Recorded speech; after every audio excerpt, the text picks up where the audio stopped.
Brothers and sisters, praise the Lord. Today let us see some verses from the book of Isaiah, chapter 59, verse 1 and 2. Behold, the Lord's hand is not shortened, that it can't save, or his ear dull, that it can't hear. But your iniquities have made a separation between you and your God, and your sins have hidden his face from you, so that he does not hear.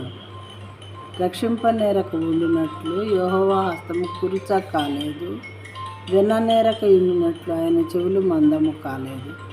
మీ దోషములు మీకును దేవునికి అడ్డముగా వచ్చెను, మీ పాపములు ఆయన ముఖమును మీకు మరుగుపరచెను, కనుక ఆయన ఆలకింపకున్నాడు.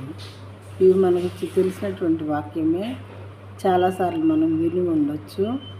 అయితే దేవుడు రక్షించకుండా ఉండటానికి ఆయన యొక్క హస్తము కూర్చ కాలేదు, వినకుండా ఉండటానికి ఆయన చెవులు మందంగా అవ్వలేదు. రక్షించటానికి ఆయన హస్తాలు రెడీగా ఉన్నాయి, వినటానికి ఆయన చెవులు రెడీగా ఉన్నాయి. కానీ దేవునికి మనకి ఏమడ్డు చేయట? మన దోషములు, మనం చేసేటటువంటి దోషములు దేవునికి మనకి అడ్డుగా నిలబడ్డాయంట. నువ్వు ఎలా రక్షిస్తావు వాళ్ళని? ఇతను ఇన్ని దోషాలు చేస్తే చూడండి ఎన్ని దోషాలు చేశాడు అని ఆ దోషములు వాళ్ళకి మనకి మధ్యలో, దేవునికి మనకి మధ్యలో నిలబడి ఉన్నాయంట.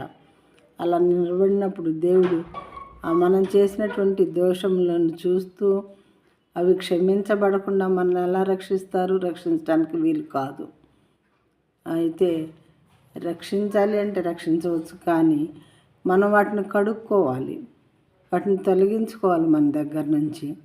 అప్పుడు మాత్రం దేవుడు ఏం చేస్తారంటే మన దోషములను మనం ఆయన పాదం దగ్గరికి వెళ్ళి, ఇలా మా దోషములు ఎలా ఉన్నాయి ప్రభువా, నేను ఈ పని చేశాను ఆ పని చేశాను అని గుర్తున్నవన్నీ దేవునికి చెప్పుకొని, గుర్తులేనివి ఇంకా కొన్ని ఉండొచ్చు, నన్ను క్షమించి నన్ను రక్షించయ్యా, నా ప్రార్థన వినయ్యా అని మనం మొరపెట్టుకుంటే దేవుడు ఖచ్చితంగా మనం రక్షించడానికి రెడీగా ఉన్నారు, మన ప్రార్థన వినటానికి రెడీగా ఉన్నారు.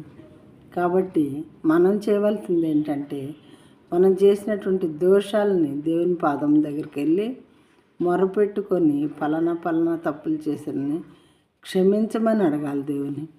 ఆయన క్షమించే వరకు కూడా క్షమించమని అడిగి క్షమాపణ పొందుకున్న తర్వాత దేవుడు సంతోషంగా మనం రక్షిస్తారు, మన ప్రార్థన ఆలకిస్తారు.